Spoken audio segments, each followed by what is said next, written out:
Yeah, what up, people? It's your boy Bucky Rogers, Neef Buck, a.k.a. the Trash Bag King, and I'm chilling right here with my man, Busy D. You already know we gets busy.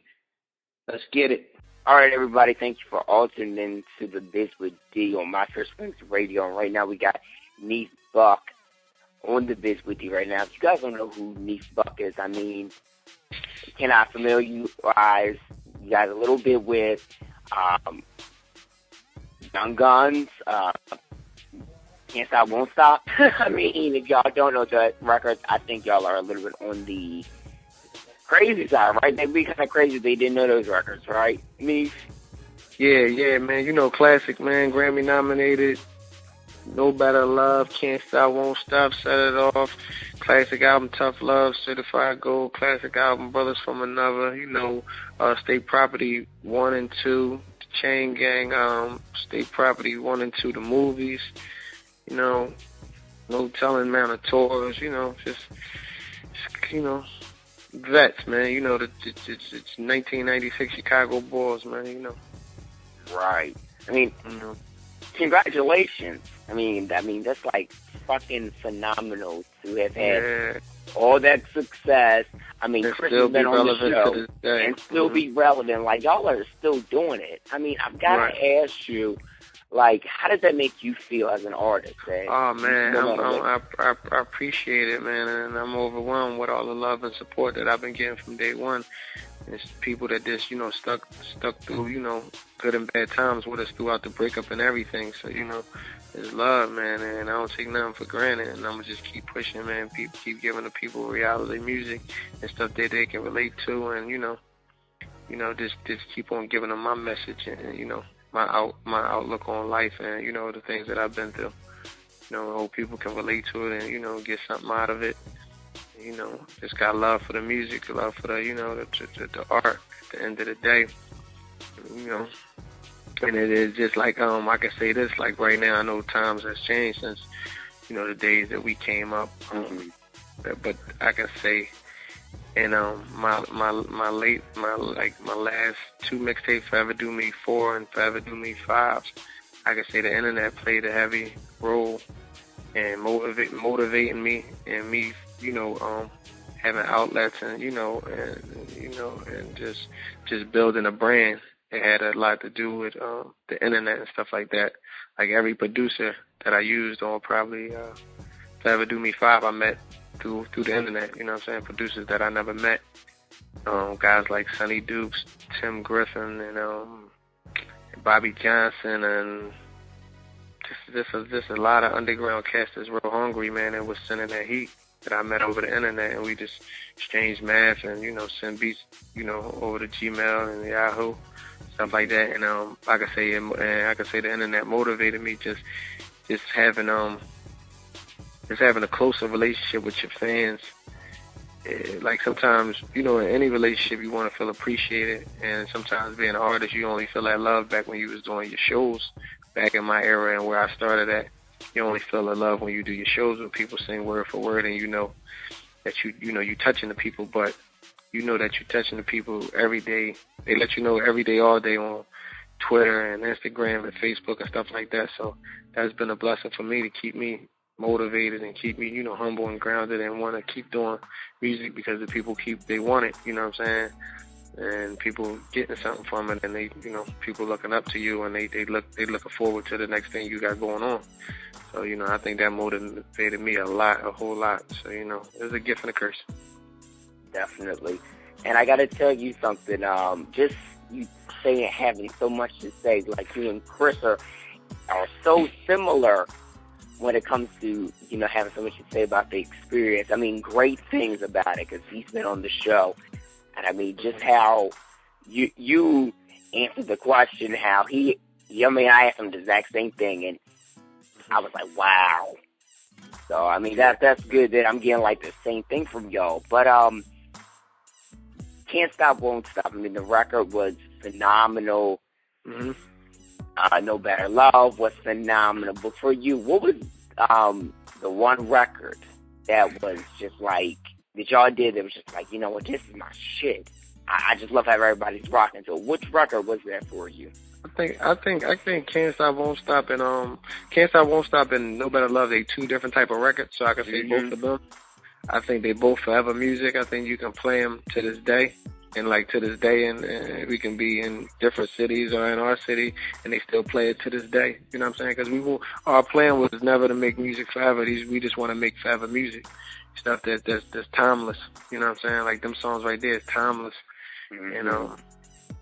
And I can say, but both of them, you know what I'm saying? One was, just, to have fun and then just enjoying life and just representing that diamond. And the other one was just, for the ladies. We got that following. We always been young, fly, young cats that was before our time for Philly that love the ladies, and we catered to them on that one. And it was one of our CEOs, Biggs, Kareem Burks Biggs. From Rockefeller, that, we decided with him that was the first thing we should go with, man. And, he was all for it with us. And go back to Can't Stop, Won't Stop. It's like how this game is right now, with as far as the mixtapes. The mixtapes is a major part. It's different from mixtapes back in the day, my era, DJ Clue, Max the Flex and stuff like that, having exclusives and stuff like that, and to this era of mixtapes. But saying that to say Can't Stop, Won't Stop was on the mixtape. It was like we probably had like 19 songs on the Youngers in Charge mixtape. DJ Enough from New York, he hosted it. Dame and Biggs got him to come hosted it. We recorded the whole thing in Quiet Studio. And Can't Stop, Won't Stop, we just looked at it like it was a regular song. We didn't think it would be a hit or nothing like that. This shit was like probably the last song on the mixtape, probably like number 18. It was like 19 tracks, probably was like number 18. So we ain't even look at it like it was going to be, as big as that it is. And DJ Enough, when he hosted the tape, he just catered to that song, and he really loved the song, and then started spinning it on Hot 97 by itself. So he's like the first one to ever break that record. Then next thing you know, Benz nominated for a Grammy, took us all around the world. It was a beautiful thing. So, but it started from a mixtape, you know what I'm saying? So now, on my mixtapes, I do the same thing. Like, I really don't try to, like back in the days, it was, mixtapes was like most of it was you rapping over other people's beats, like freestyles. But now people mixtapes is like albums. You know what I'm saying? They putting original tracks on the joints, you know what I'm saying? Features from all types of big artists, beats from all types of big producers on a mixtape. Because it's like the mixtape thing is like a stepping stone, you know what I'm saying? You give it out for free, but at the end of the day, it can get you on tours. It can get you, you can catch a record off of it. One of the DJs might cater to it, might end up being a single. So, it's just that work ethic right now. It's just different. It's like a lot more work, you know what I'm saying? Like, you got to be your own machine, and there's no obstacle that we can't overcome. You know what I'm saying? We've been through way more than that in these streets coming up in North Philadelphia. So, we adapt to the situation. We chameleons. Exactly.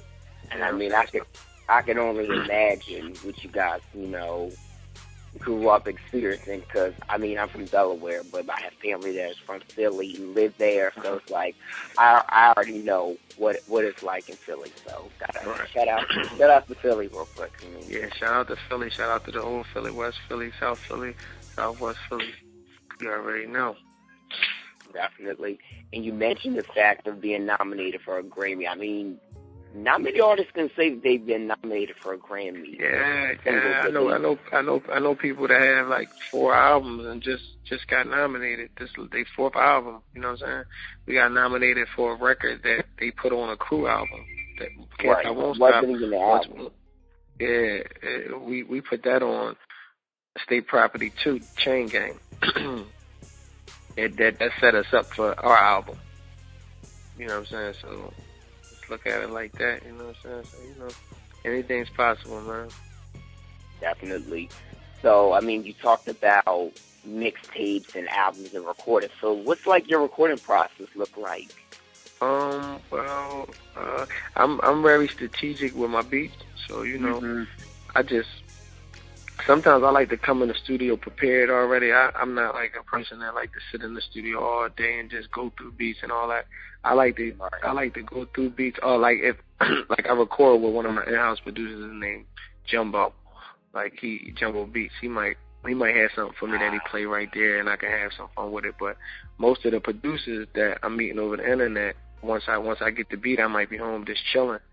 And then I just come up with something, you know what I'm saying? I still don't write nothing down, but I just come up with something and, you know, just say it over and over again till it's in my head.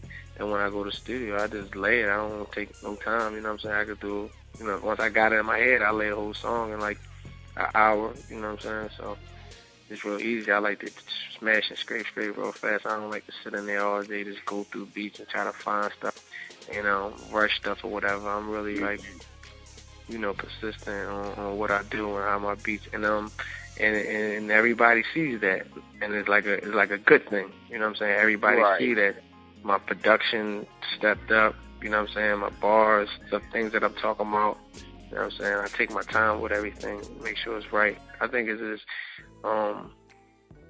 you know, quality and quantity, you know what I mean? Exactly. Good quantity, even like with my videos, like. Everybody that see it, like, you know, I take it up to another level. I treat them like, you know, I take it real serious. I don't just shoot a video stand in one place and just rapping or whatever. I really try to different locations and, you know, different things like that. So I really take it always serious, man, because that's what the game comes to. It separates yourself, you know what I'm saying? It separates yourself from everybody else, you know what I'm saying? So. Definitely, and it's very important to separate yourself in industry like it is today, because I mean, you constantly see people wanting to talk about the same things. You know, people want to talk about tattoos, people want to talk about mollies. I mean, it's like it's getting a little bit ridiculous and kind of too consistent. You know, it's like a little. It's like we all have some reflection of each other because we all come from the same place, but we all got different stories. We was all different people coming up at the end of the day, so we all have reflections of each other. Mm-hmm. But it's just like I separate myself, just being a man. Even like with my titles, my Forever Do Me is, and stuff like Alone Makes You Strong, and First Love Yourself, and Loyalty Before Royalty. They some of my quotes and some of my mixtapes. My subtitles of the mixtapes, you know what I'm saying? And that's just how I carry myself since day one. Anybody that follow me and know my career, you know what I'm saying? I always had that demeanor and that about me. Like, if you ain't going to stand for nothing, you going to fall for anything. And like, and coming up early in Rockefeller days, there's a lot of things that I didn't agree with, so I wasn't around on a lot of things. Like, when I really first got, you know, like my opportunity to really showcase my talent, and when it came to be all about Chris and Neef, Can't Stop, Won't Stop, The Youngest in Charge mixtape. But before that, I had a lot of situations with people, you know what I'm saying? Like, a lot of good disagreements on stuff, so I wasn't really, that's how I got the name. Neef Buck Don't Speak Much, but Keep the Heat Tucked. Like, Bleak gave me that name. Like, you know what I'm saying? Because I used to come around and used to really mess around with everybody like that, because I just knew them, you know what I'm saying? I was just cut from a different cloth from Philly. I just couldn't hop around people and just be cool with everybody and didn't know nobody and just be like, you know what I'm saying? Right. You know, so, but, you know, I grew to love everybody, you know, everybody like brothers now, you know what I'm saying, to this day, but it took me a while to adjust to the situation.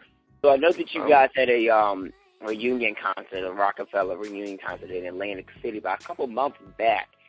Couldn't make it, but it was dope from what I saw online. I mean, how was that experience? It looked like it was fun. It was fun, man, to have all the guys back on stage together at one time. And, you know, fans from day one singing songs word for word. And we just having fun and enjoying each other's company, you know what I'm saying? Just that love, man, is, you know, you appreciate it and letting the people know that they still love you and they still come out there and buy them tickets and support you and, you know, and hold you down. So, you know, it's just a beautiful feeling, man. Like I said, it's overwhelming, man. So. Now, do you feel like that maybe you and Chris could possibly do like another album together in the future? No, for sure we are. For sure we are. For sure. My partner Chris, he has a deal with E1 as a one album deal. So first he supposed to do an EP, set to do an EP real soon. His album is self-titled Alive. So, but he's gonna do like a 4-song EP first. Put that out. He got a couple tracks on it. I'm featured on one of the songs called Classic Hip Hop.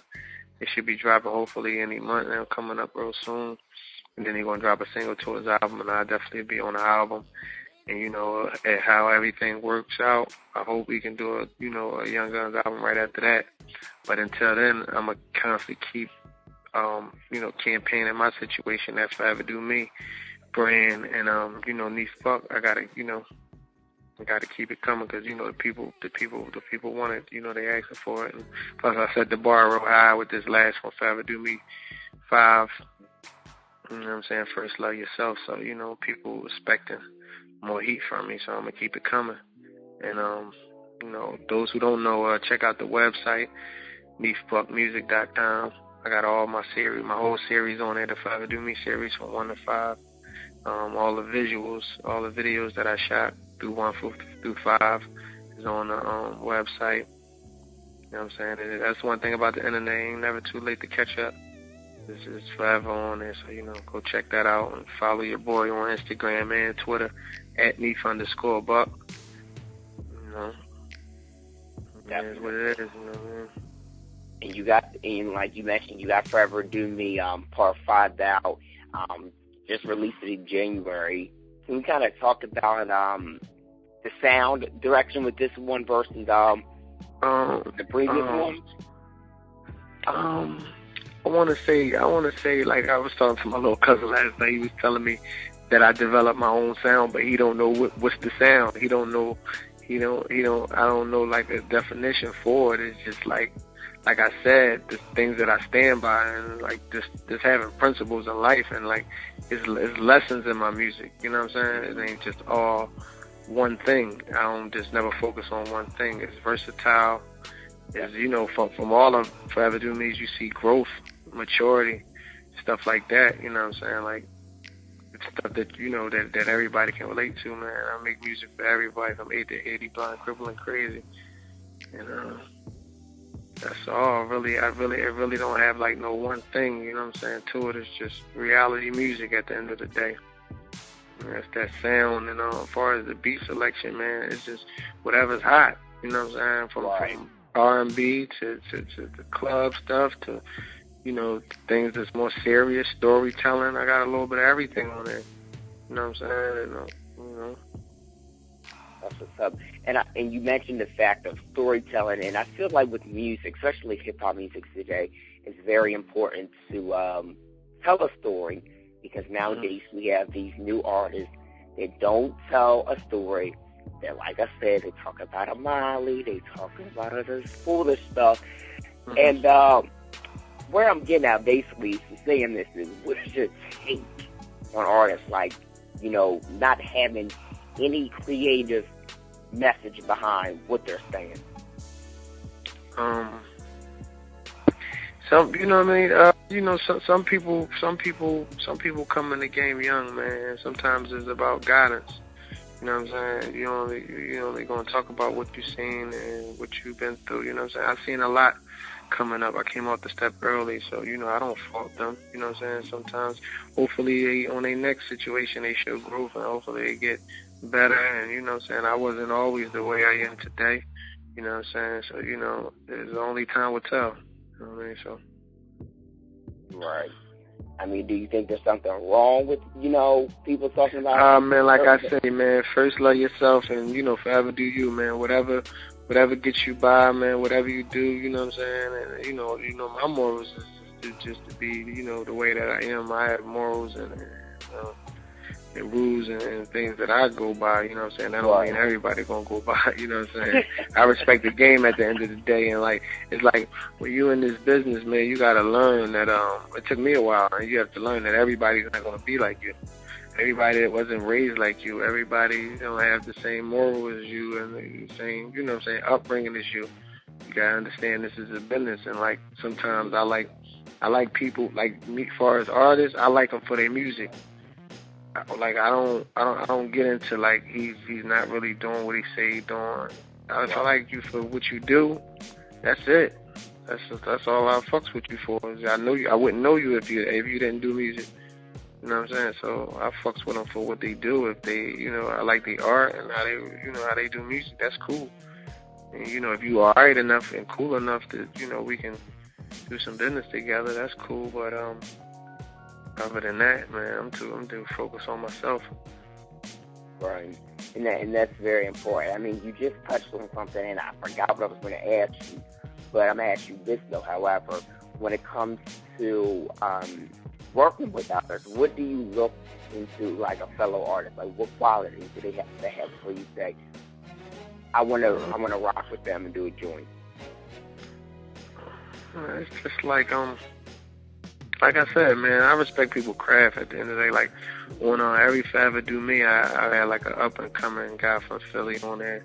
Like, on this one, I got Freddie Rock and Joey Jihad on the track called Living Life. You know what I'm saying? And, you know, them guys are cool guys, you know what I'm saying? No matter the fact or despite the fact what they go through in the streets. As long as they ain't doing nothing, you know, too out of pocket that you know what I'm saying, that's too out there, like doing some crazy stuff, like, you know what I'm saying? Like the whole totally disrespecting the code of being what they supposed to be or what they claim. You know what I'm saying? As long as that's you know, they ain't committing no fucking, I don't want to say it, but you know the type of stuff. You know? Keep it real. Come on, you can say it. No, just things that ain't cool. You know what I'm saying? Just things that you know. And I think it's just one of those things that honestly it just happens in life. I mean, they may not even have control over it. It's just what situation that they're even placed in. You know, that's what I mean. I personally think. But I mean, you know, some people they put themselves in a situation. Some people they don't. You know, you know, it's all different. But getting back to the mixtape. You got a joint on there called Party, which I fucked with that because I mean the title speaks for itself. Like just going in and recording that record, like what was the what thoughts were you getting? What you say? What was I getting? Well, like what initial thoughts did you get? Like just you know when you heard that track. Oh, that's how I felt. You know what I'm saying? Like the beat takes me somewhere, you know what I'm saying, in a part of my life, you know what I'm saying, that I can vent on with the beat. And I just got that feeling of me being in the club doing what I do when I'm in the club, turning up. And my son at the Bleak, my son at the Smoke Desert. Smoke Desert, a good friend of mine. He was on the last mixtape. He was on Forever Do Me 4, a track called Smoke. That was crazy. Came out nice. So I said I'm going to reach back out to Smoke Desert, put him on there, put Bleak on there. Two guys from New York, Harlem, and Brooklyn. This came out to be a good record, you know what I'm saying? Exactly. It wasn't, you know, I didn't overthink the situation, you know. Right. I just go with the flow, man. Yeah, I mean, with a project, you got to, you know, just can't overthink it. Don't think it. Just go ahead and do it because, I mean, what do you have to lose? Right. So, I mean, that's what's up.